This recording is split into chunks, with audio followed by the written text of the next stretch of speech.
Hi everyone, it's David here from the Parr Food channel again. I've got a really interesting experiment for you today.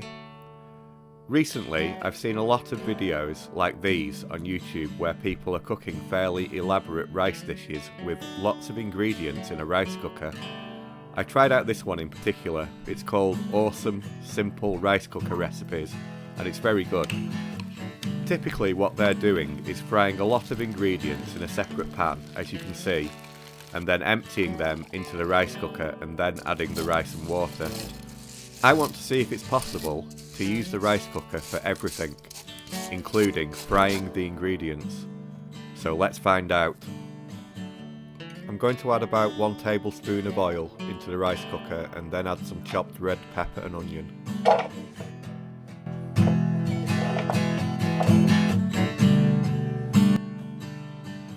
Then I'm going to flick the switch on the cooker from the keep warm to the cook position.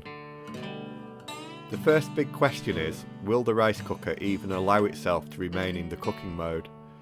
As you probably know, rice cookers have a way of knowing when all the water has been absorbed by the rice, and when they detect that, they automatically switch themselves off into their keep warm mode. Since I'm adding no water at all, this may be a bit of a problem.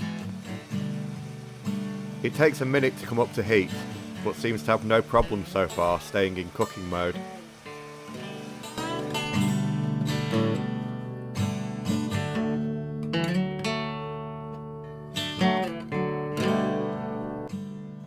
Okay, let's try frying some egg now.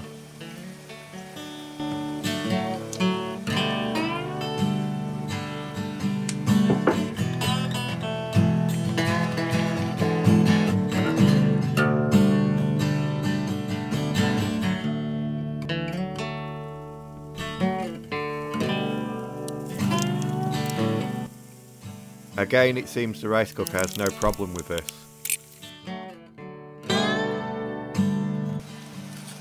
I'm going to add about 1.5 cups of rice and stir it together.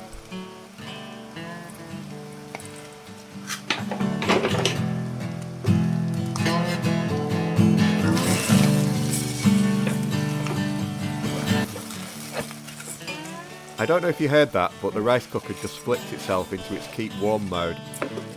At this point I'm thinking that because all of the oil is now coating the rice rather than being in the bottom, it's responding to that and detecting available oil in a very similar way to how it usually detects water. That's really good for us, because it's going to stop things burning whilst frying. I'm going to try to improvise some kind of rice dish from ingredients I've got lying around. I'm aiming for something a bit like Japanese breakfast rice. Just adding some salt, some white pepper, garlic powder and dried parsley.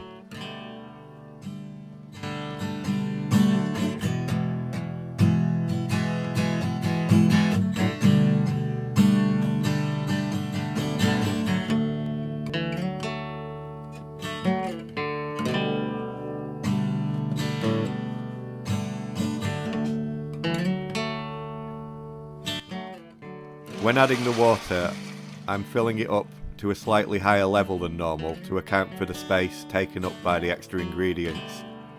Here I'm filling to just below the marker for 2 cups of rice, even though I added only 1.5 cups.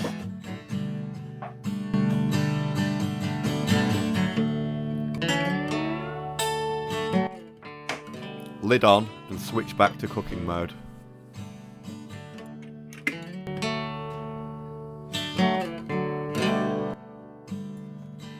The next question is, will the rice cooker still turn itself off at the correct point after the rice is perfectly cooked?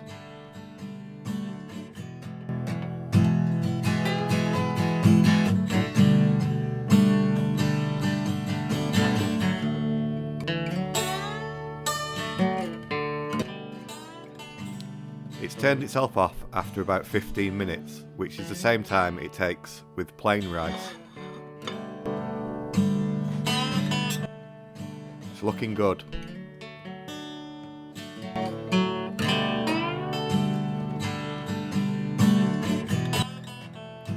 Tastes good. So let's place it up and sprinkle with a few more flavours.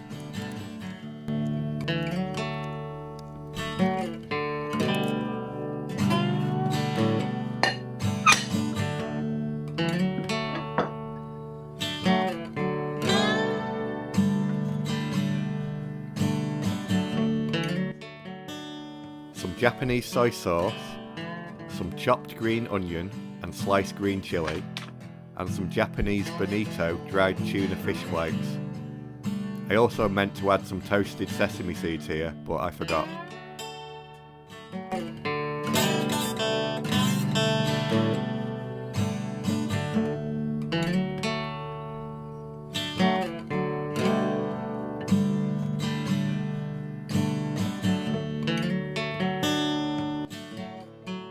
Taste test. Really, really good. I'm going to be releasing some more videos using this technique with more thought out recipes. In the meantime, if you like this, please like and subscribe. Thanks a lot for watching. See you next time.